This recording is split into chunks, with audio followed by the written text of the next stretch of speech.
Good morning. Welcome everyone to Aurum Consultants podcast today, the third weekend of November. My name is Anthony Kuria. I am your host today. With me is Zipporah Kuria, who is our in-house HR consultant. And we have our good friend, Martha Thuku, the HR specialist. Welcome, Martha. Thank you, Tony. Thank you, Anthony. Thank you for inviting me.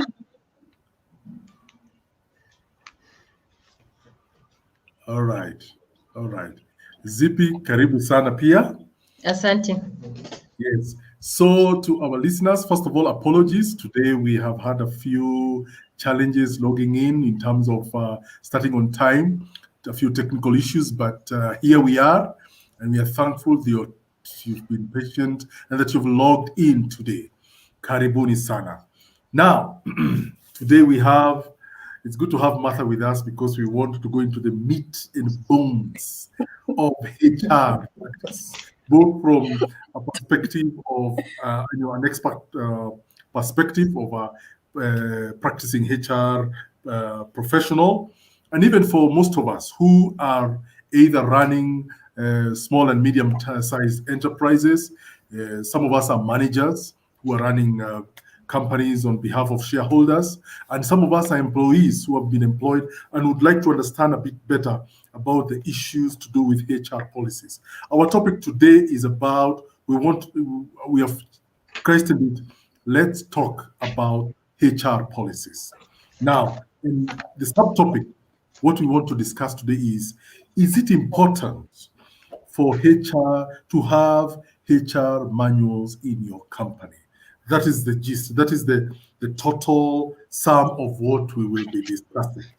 Now, ladies, I don't know, do I go straight into the subject matter, or would you like to say something before we begin? Let me start with you, Zippy.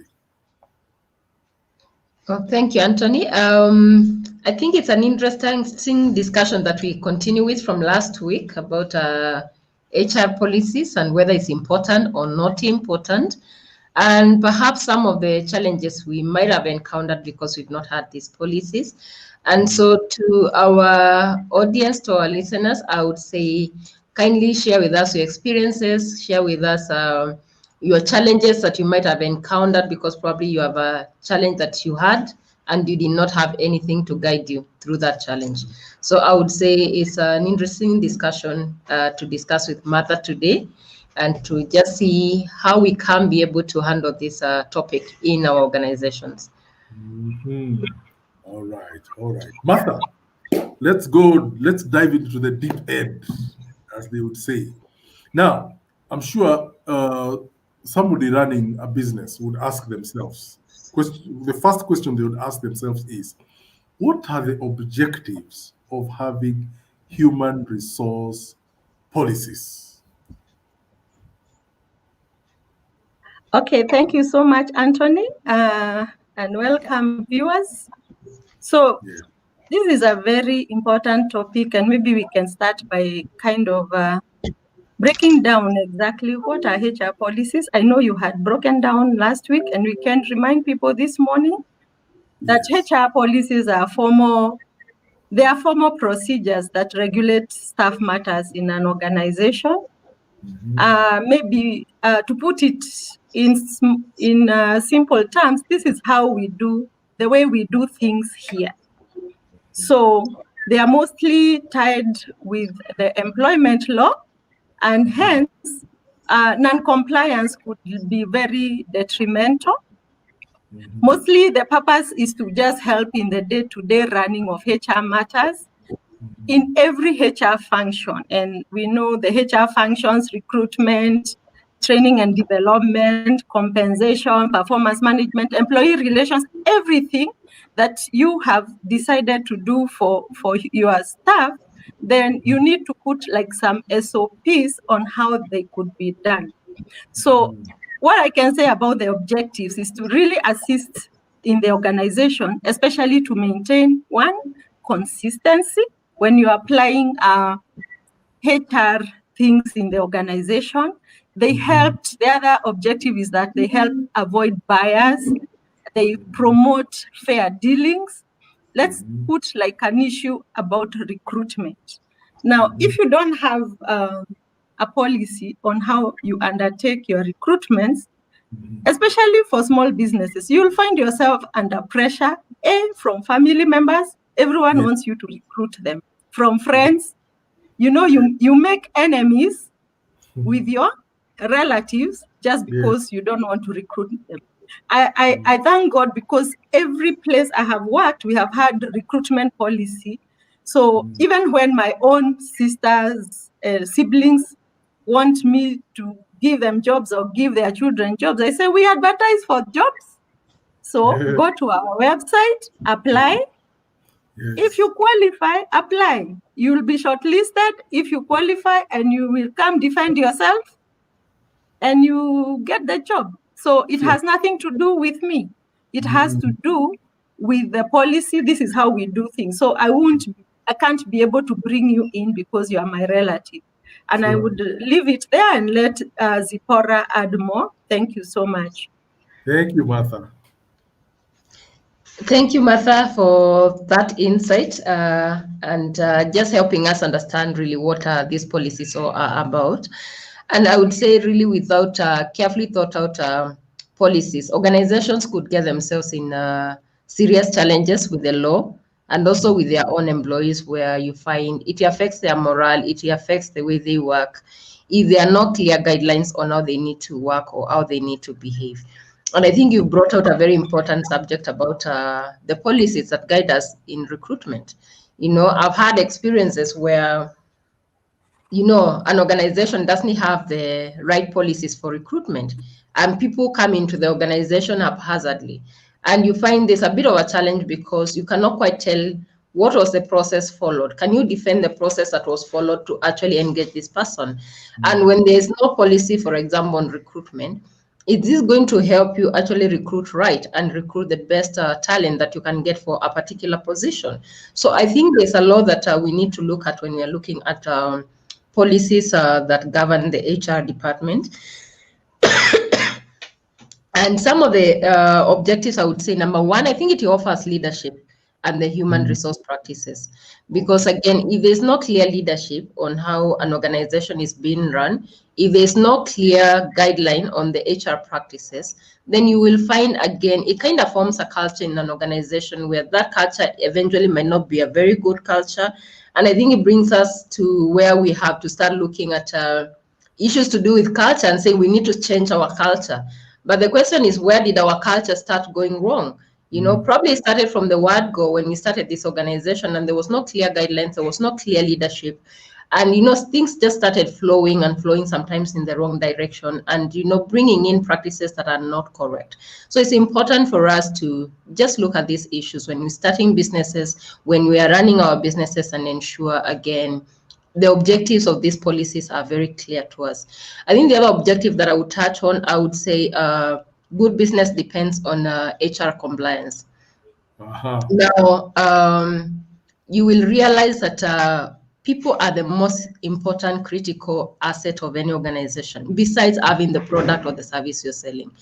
So again, if there's no good business, if the good business is not good because the HR practices are not compliant, then you start realizing you're having challenges that affect your bottom line, affect your service delivery. So we need to start looking at it from a place of we need to comply. We need to have practices that are compliant. And how do we do this if we don't have guidelines to help us comply? I've found myself in situations where we have an issue at hand, and I would want to hear even from our audience, have you encountered such kind of challenges where you have a situation at hand, the labor law does not quite adequately cover this, and you have no policies to guide you how to go about this as an organization? Then how do you deal with it? And I would want to take an example with, for instance, sick leave, for example. Sure. We have policies that guide us on leaves and all that in most organizations. But have we gone beyond, if I exhaust my sick leave, for instance, and I am not completely incapacitated, I am in my recovery journey. Then as an employer, how are you going to handle me? Are you going to simply terminate me because my 7 days or my 10 days are over that are, dictated by the organization? Or what is the policy that would guide you on how to handle this whole matter? So you find HR is sometimes finds itself with very challenging situations. And if we don't come up with guidelines that are very clear and they are very clear objectives, then we will encounter challenges, and now you start having issues of unfairness, because the way you have dealt with this issue might not necessarily be the way you will handle this issue tomorrow if there's nothing to guide you. So that would be my take. And I'm sure Martha has a lot of examples of probably some of the issues she has had to deal with, and there was no clear, cutthroat guideline of this is how I need to deal with this issue. Okay. Maybe I can add, Zipporah, you have said it well. If you do not have guidelines in place that you can look at, that every decision is made out of your mind and how you see things. You use reasoning, and the problem with that reasoning, based on the person you're dealing with, you'll find your reasoning is different. Some managers would want to favor some employees. So if there is no guideline, then the disparities in various decision making concerning staff is very much, and that can bring disharmony in the organization. Let's look at the area of compensation. So if you don't have a compensation guideline, a clear one that states this is how we do our compensation, someone will come and negotiate. So you'll find two people doing the same thing. One is earning twice the other one. And that is not very nice, because people are disgruntled when they're in such a scenario. There's an organization, I'm not going to name it, but when we were growing up, we knew that organization because it was very big. But when I was grown up and in HR, I kept on wondering, by the way, what happened to this organization? Because currently it's very small. We don't even hear of it anymore. And when we were growing, it was actually in the TV, the media all the time, and making a lot of profits. Then I came across a cutting that an employee had been awarded, I don't know, about 28 million shillings. And because the case had kind of delayed and it took long, I think they also even went to the Superior Court. The court still awarded that money. So it was 28 million, and then the interest was going to be backdated to the time that that employee was released, which was like 10 years back. So, when I was asking myself what happened to that organization, it hit me, if they paid this money, there's no way they could have survived. So you can see the critical part that HR policies play, because that employee was paid because of something in labor code called unfair dismissal. Wow. Yes. Yeah, I'll leave it there for now. Anthony, if you allow me to actually just jump into what Martha has said, very critical, especially when it comes to compensation. What are our policies that guide compensation? When we bring in an employee, when we bring in, that person we are calling a professional, what is the guiding principle of the compensation and the benefits we will give this person? And what I have actually experienced with most organizations, sometimes we don't put it very clear. We don't have salary structures. It's not guided. So we just give it depending on how, I have negotiated. I will come and sell myself very high, and you'll say, I need this skill. Yes, you are paying me for my skill. But that skill you're paying, is it within the compensation policy guideline that you have set up? If you don't have that, and I think that is also what Martha is trying to tell us today, you might end up in a situation where your employee will sue you for unfair salary pay. You've not been paying me fairly. You've not been compensating me fairly compared to another person doing a similar job. Okay, so as an organization, really, if you don't have anything to guide you, how will you be able to defend that position? So sometimes I find it's very important as you look at your recruitment policies, look at your compensation policies as well. What is the entry point of this salary, this position? What is the ceiling salary or benefit you can give for this position? Because if you don't have that, the truth is, then you will have challenges. And these are some of the things that we're saying might not be adequately covered in the labor laws, for instance. But as an organization, what other measures are you taking and putting in place to ensure you are completely covered? So I think that would be my take on that comment.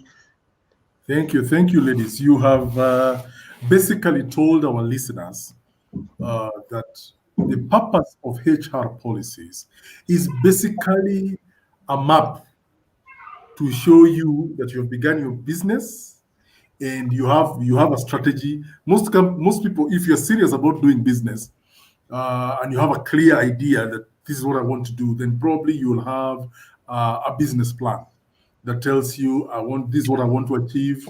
I want to sell this product. This is my market. This is the way I'll do marketing. This is my financial plan. This is my all ABCD plans. So even if you are not doing that formally, as long as you've entered into business, unless you're going to use machines, what we are saying is have a modicum of ideas of how I will run my HR policies. This is how I will acquire staff. This is how I will pay them.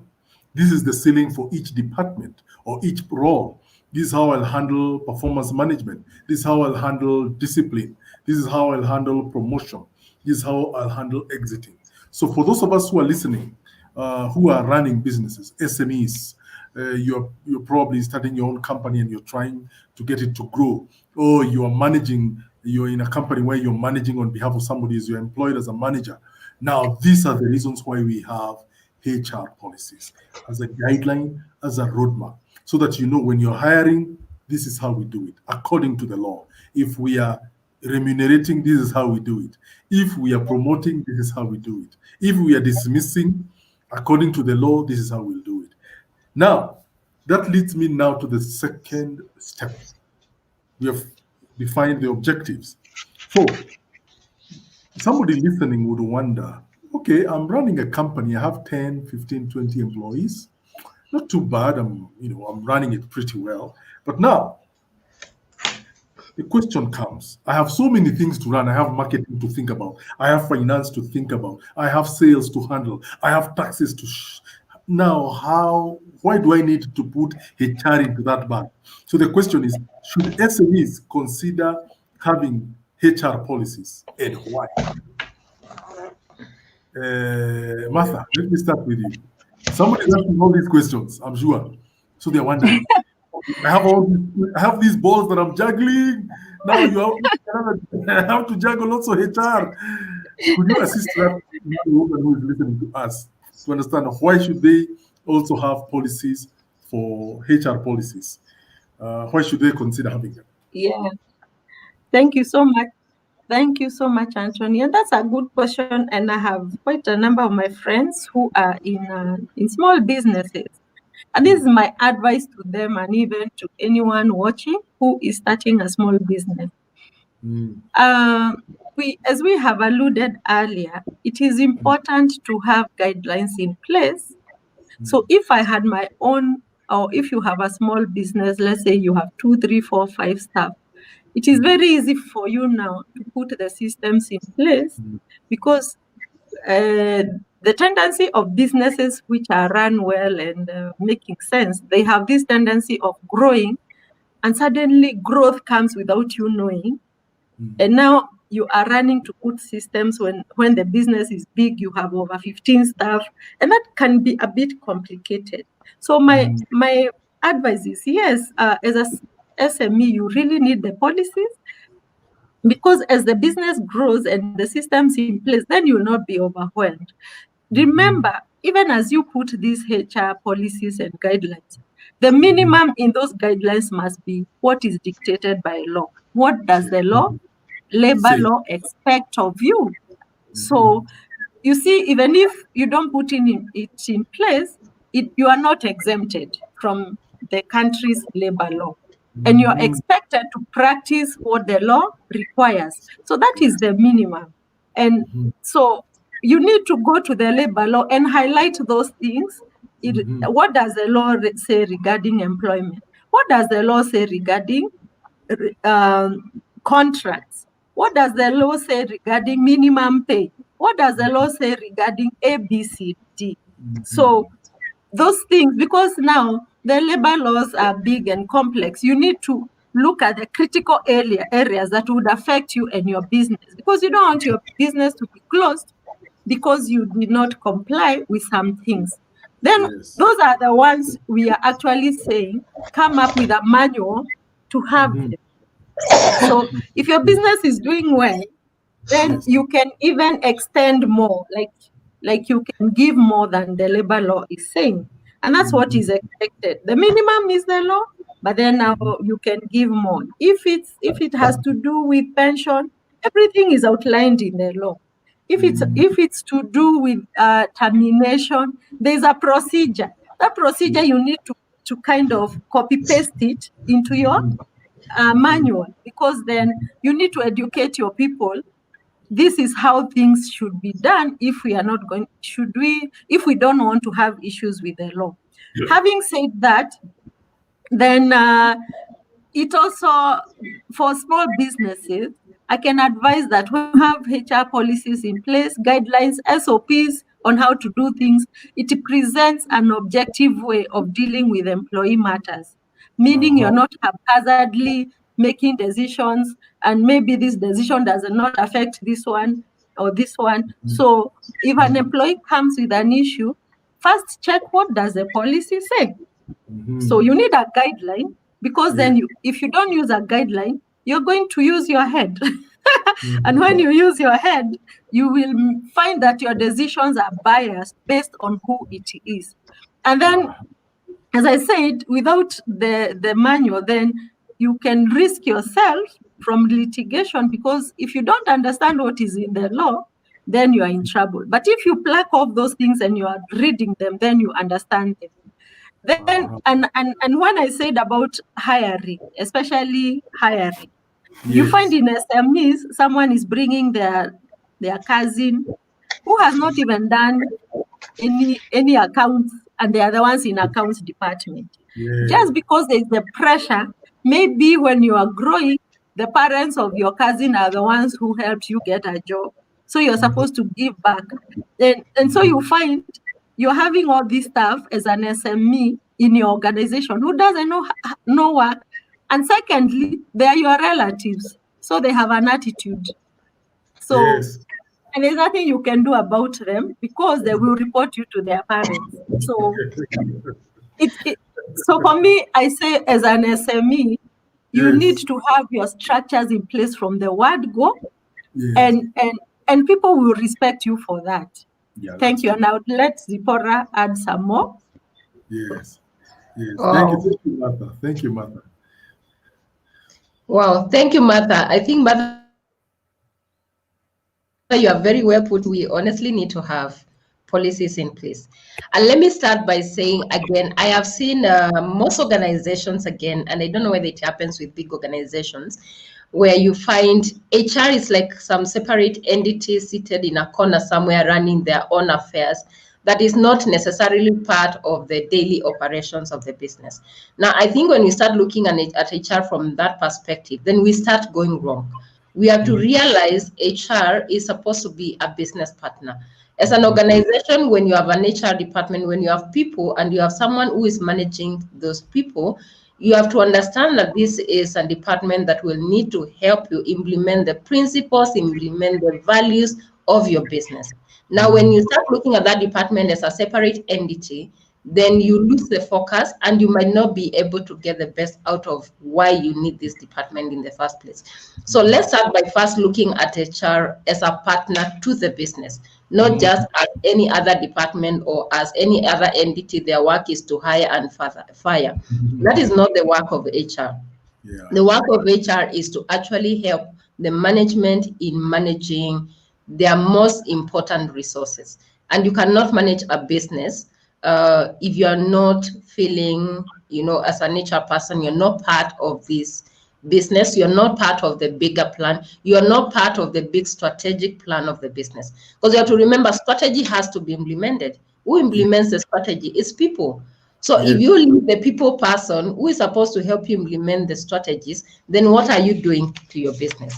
So again, to your question about whether SMEs need policies, I would say SMEs need policies. You don't want to wait until you have a problem at hand to start thinking about the solution or how you should have handled it. I think as a business person, you need to start looking at what are the potential risks I might be able to encounter when dealing with people. What are the potential challenges I might be able to encounter?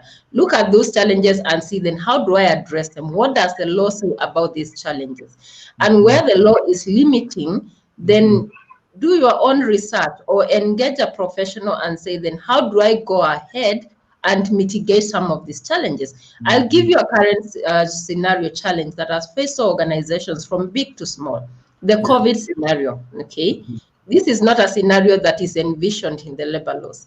This is not a scenario most of us employers envisioned, yet we find ourselves in this scenario. Some of us were very quick to come up with policies and say, this is what is going to be the guiding principle during this pandemic. But we also have other organizations where they've said, we don't know how to handle it, so we will handle it on the go. Now you will realize you will find a challenge when you don't come up with a firm policy of this is how we are going to handle issues during this season. So this is a scenario that is not envisioned in the law. Some of us were very quick to say, you know what, my revenue has dwindled, it has gone down, so I'm sending employees home on unpaid leave, or I'm sending employees home, completely, I'm terminating their contracts, okay? Now, how are you even going to do this, again, if you don't have a clear picture of how you're going to handle the same? And these are the issues that actually make us find ourselves in legal litigation challenges, because we did not have anything to guide us. And like Mother was putting it, you're using your head to make a decision. Now you start realizing that comes with its own challenges. And as organizations, you just want to ensure you are fostering the right culture by having policies, by having guidelines. From when you have one employee, the way you have treated the first employee, let it be a standard of how you're going to treat the other employees who are coming in. Most of us have businesses and we are the only ones running these businesses. But the truth is, without realizing, the business grows very fast and we are outgrown by this business. Then now we start finding ourselves with challenges at hand because we did not look at the potential challenges that will probably come along the way and put measures in place to mitigate the same. So that would be my take on that question. Wow. Ladies, I wanted to add a bit about what Zippy has said. And I realize for SMEs, they find, running with HR things is too much. And then they don't recognize the place for a HR manager. And I think that's what Zipporah was trying to allude to. As a business owner, it will be overwhelming for you to be able to follow up these things. And that's why the basic is that you need a HR person. If it's a small business, it doesn't have to be someone expensive. You need someone who is experienced in this area, because then you can't be a jack of all trades. So for you to come up with the HR policies, you need someone to guide through this process so that you can then concentrate on doing the other businesses. And in fact, if you find then that will be expensive, you can have a one-time hire of a consultant like Aurum consultants. They just come and help you put your systems in place, your HR policies in place. And then you can be at a better place than someone who does not have policies. Thank you so much. Thank you, Martha. Thank you, ladies. You've really brought it down. And to our listeners who have logged in and you're listening to our podcast now, I believe you've gotten a very clear idea of why you need to have policies. Because at the end of the day, as I said, if you are indeed starting a business with an objective of either making profits, growing to a certain size, dominating a certain part of the market, then you need to consider HR as an integral aspect of reaching your goal. And as Martha has put it earlier, I like the way, Martha, you put it, that at the end of the day, if you do not have a roadmap to take you where you're going, then you will not know when you have arrived. You know, there are issues to do with the Employment Act. You know, just look at the Employment Act. What does it say about hiring? What does it say about compensation? What does it say about leave, about things to do with illness? You know, Zippy alluded to the fact that that are not in the Employment Act, you know, things that we have not had before. Employment Act does not tell you how to handle your staff, or, you know, when they have already had leave and they have finished leave and they are still unwell, or they want to go and bury their somebody there and they have finished everything. Now, with the help of an expert, then you can be able to put these things in place. It is very important as an SME owner, for SMEs to be able to have policies and run with them, so that when turbulence comes, at least you have something to work with. Now, that brings me now to my third question. How do you implement your HR policies? That's simple. How do you implement? Mark, tell us. You have, okay, Stava, you have decided, okay, here I am. I want to implement my policies. I'm going to get the policies ready. I'm going to have something formal that guides me. Then you have prepared them. So how do you enter into the water? How do you put the boat into the water in implementation? Okay, thank you, Anthony. For me, this is how I think. When I think through this, the way I would advise someone to do it, especially if you have nothing at all, you need to start somewhere. And to start somewhere is to consult. So you can't just come up with a document and send it to people and expect to get buy-in. So you need to consult the relevant stakeholders. And the most crucial stakeholders when you are implementing any policy are your staff. So for me, I would kind of make it a project, and I have a team from the various departments come together. I can call them a dream team, and they look at the various areas that can put us in risk, and so they look in the organization. Then they study the labor law, and they deliberate on how. Basically, so we know that the basics are the labor law, but also in this organization, how are we going to do things ourselves? So because an organization is different from the other one, then the team comes with a draft of what they think should be done. And this can also be discussed now, even at the senior management level, so that you come up with a firm up document that can be affordable. So you are looking also at costs. So if the labor law says leave days like sick leave, minimum is 7 days for labor law. So if your dream team has suggested 15 days, can the organization afford that?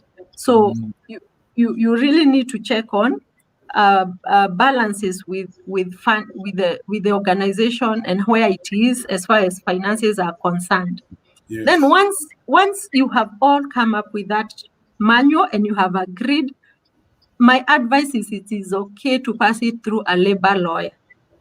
So in this country, we have labor lawyers. Some are very expensive and some are okay. You can, an affordable labor lawyer, just to go through and ensure that at least for the minimum, as far as the government is concerned, you have met. Then after that, then you when you find that you're okay and you can roll this, the first thing you should do is train the employees who are going to be the ones who are going to be affected by whatever it is you're putting in place. Once you have those trainings, then you're able to roll out. And when you roll out, a successful rollout is to ensure that everyone has read the manual and they have signed somewhere that they have read and understood the contents. And that signed page can be kept in the employee's record, because there are some people who come and say they didn't see. So it can be kept in the office as a record of that someone has done that. And so once you roll out, there's also the new people that you are employing. So my suggestion is that, so that's you pluck off some very important policies in that manual and you add it on to your orientation package. Meaning when a new employee comes in, then from the word go, they understand how things are done in this organization. So if they don't like it, then they don't have to take the job. And then when that is done and everything is in place, then when you are applying, application of whatever you have given should be then consistent. So you make sure you see through what you have already put in paper. So you don't continue with your old. I think when I was doing management, there was this thing we were calling unfreeze. You unfreeze what you have been doing. You freeze and then unfreeze, something like that. That meant you do away with what you used to do and bring in the new and let it run. And you make sure you are strictly observing what you have said, because that also earns you trust with your employees. And then you also realize that the labor law is not stagnant. Many new things keep coming up. So it is your duty to keep on reviewing your manual to make sure at every point it is consistent with any new thing that is happening in the labor law. And as Zipporah said, that's why as a business owner, there's no way you can be able to do all those things.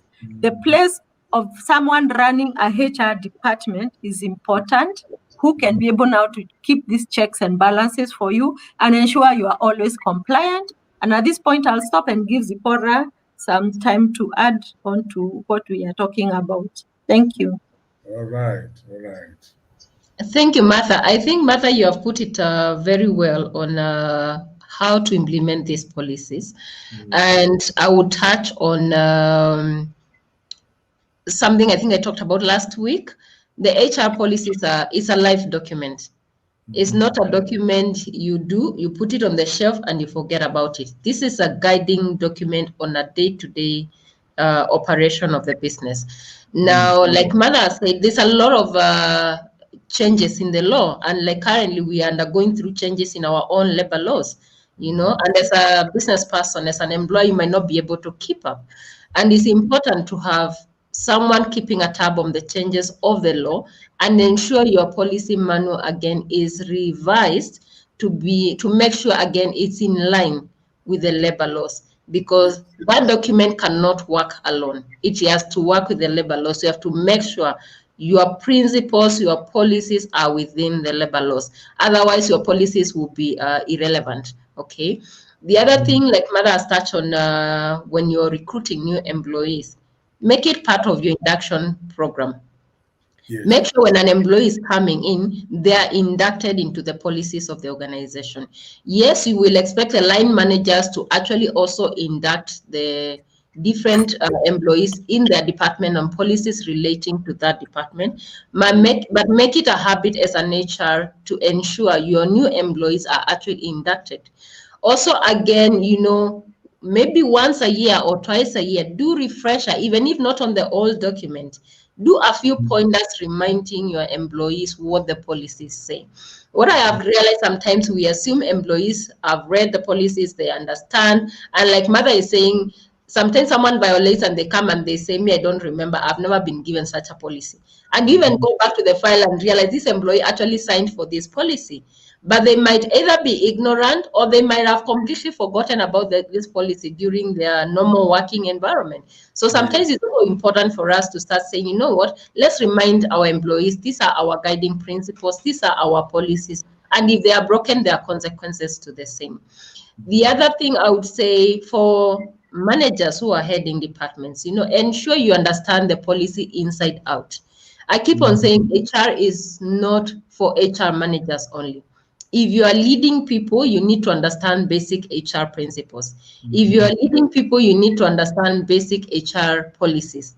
so that again you know how to manage the same. Before an issue, for example, like a disciplinary issue gets to the HR person, as a head of department, you need to have dealt within the principles, within the policies that are set within the organization. So understand the document first, and also try and help your employees that are working under you to understand and adhere to the same. Because as an HOD, as a manager, you are actually the person on the ground implementing these policies. So it's important for you to understand that as well. And my last point would be, like Mala said, ensure the policies are easily available to staff. If a staff needs to know where do I refer to, it needs to be a document they can very easily refer. Some of our manuals are very big. Can we make them, smaller? If not, do we have a system where maybe I can log online and I'm able to access this document in a touch of a button? And especially with this era of technology, let's try and make it simpler for our employees, for our managers to understand the document, to be able to refer to it, and for us to create cultures in an organization that is a culture that would help the business move to the next level. Wow. Ladies, you have once more, sliced it very well for somebody to consume it, as it were, in matters of implementation. I remember one organization where I used to work. If you wanted to understand issues to do with certain HR issues, to do with leave, to do with how promotions work, issues to do with how do you handle paternal, maternal leave, what are punishments that come in if certain policies are violated. There was an intranet where you could log in, see everything as it was. You said there was a HR manual online. And this was like 10, 12 years ago, 8 to 10 years ago. You could go in and look and see, okay, I need to go for leave. I don't even need to go to my supervisor. I just log in and see, okay, first of all, I have 21 days leave. So you check, you see, okay, I've used 7, I have 14 remaining. So what's the procedure? The intranet tells you this is how the procedure moves. How many days do I have for paternal leave? How many days do I have for sick leave? How many days do I have for maternity leave? If it's something emergency, how many days do I have, or what's the procedure? And in a sense, it helped because I did not have to keep going to HR. Because you go to HR and they tell you, Anthony, go to the intranet. All that information is there. So I want to go to the intranet, log in, fill in your days, go. If there are issues to do with policies, like you want to take a study loan, you want to go study, to take a study leave, everything was there. It was well detailed. It was well done. As to the implementation, that's a story for another day, because sometimes even companies violate their own HR policies. But what I want to say, sometimes that does happen. But and that's why the case that Martha was bringing, in that case of that lady who sued the employer for that matter, I mean the employee who sued their employer for over 10 years.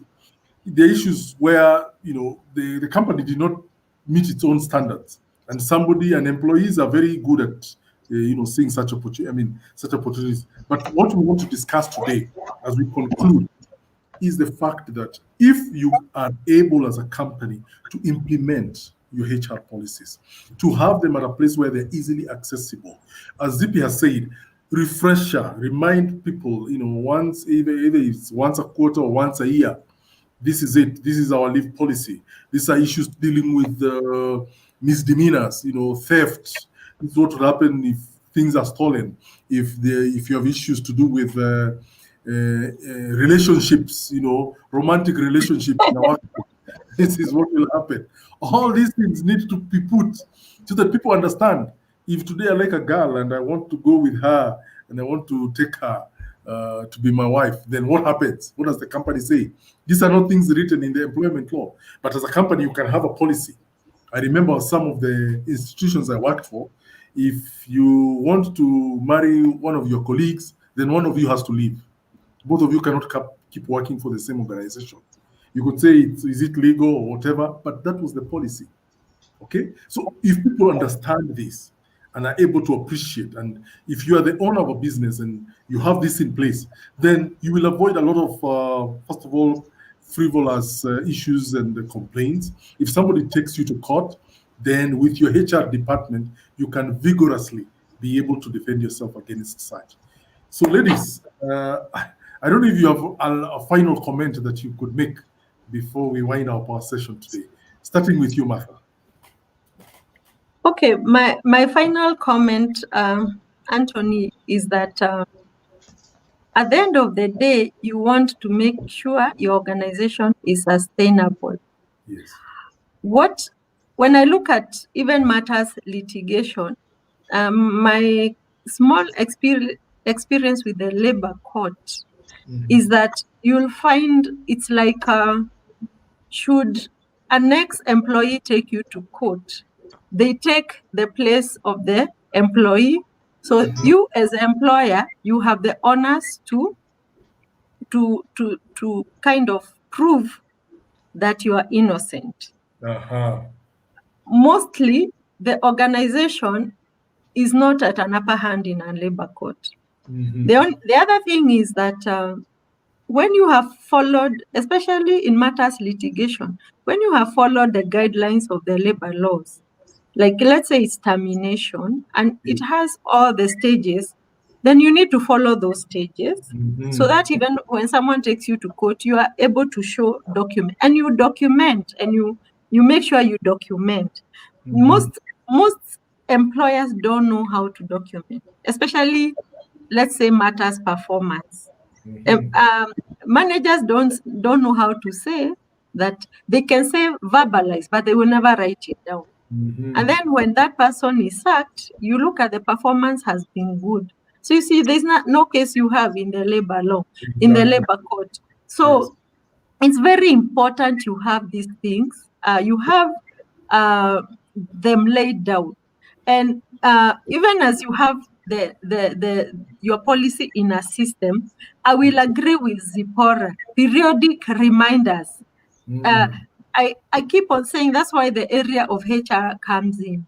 That the HR people are seeing that periodically. They have even slides, that they present to the employees to just remind them that if I do A, B will happen to me. It's very important to know that. Even the issues you said about sexual harassment, which are really critical, for things to do with stealing of organization money or assets, what would happen? It's very important that the staff is aware so that if they do these things, they also know what the repercussions will be. And so the policies have its highest place in an organization, whether you are an SME of 2 people or your organization with 1,000 people. Please ensure that you have your HR policies in place. You have the guidelines on SOPs on how to handle matters, and you will never find yourself at a loss on what not to do or what to do.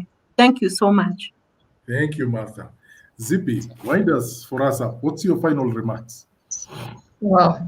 Thank you, Martha, for those insights. Very powerful. I think, Anthony, you say something that made us laugh, but sometimes it's true. That as organizations, sometimes we violate our own policies. And this will be my parting shot. It is critical to have HR policies and procedures in place. It's the best practice. It's the best practice for businesses. However, it's the best practice for business if you implement and follow those procedures. They will protect you. They will protect your own employees. We have to remember, as human beings, when we're in the work environment, we are living in a community. And where there are people, you need to have guidelines that would guide them. You need to have principles that would help them understand this is how we live here. But how we live here is determined by behavior for both the employer and the employee. So it's very important for us to understand, critical to have these policies in place, critical to implement them because it's best business practice. Wow. Ladies, this is a juicy topic. I mean, we could continue discussing on and on. I know, the issues to do with, people who are running their own businesses, who are wondering, okay, you guys have given me lots of stuff, so where do I go from here? You can always get in touch with us, Aurum Consultants, at aurumconsultants.co.ke. You can get in touch with us by email at consult@aurumconsultants.co.ke. We are also available on Facebook. We are also available on LinkedIn, even YouTube. We are all available there. If you have questions, even after the podcast, you can send them via this, the comment section, and we'll be ready to assist you to be able to, to bring whatever we have discussed, the theory, into action.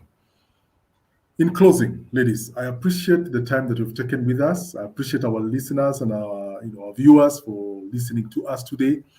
HR is a big part of any business. As I said, I think it was last week but one. Unless you decide to have an office or a factory full of robots, as long as you are hiring people, you will need to have certain procedures put in place. So that, because anyway, even robots are also managed by people, and those people tell you, I need you to pay me this amount of money. I need to go for sick leave and stuff like that. So HR is a very important part of doing business anywhere in the world. And if you get it right, first time, you will be smiling. So Zippy, Martha, thank you for your wise words. To our viewers and listeners, thank you for logging in. Let's catch up next, same time, same place, and Godspeed. Take care. Thank you very much. Thank you. Thank you.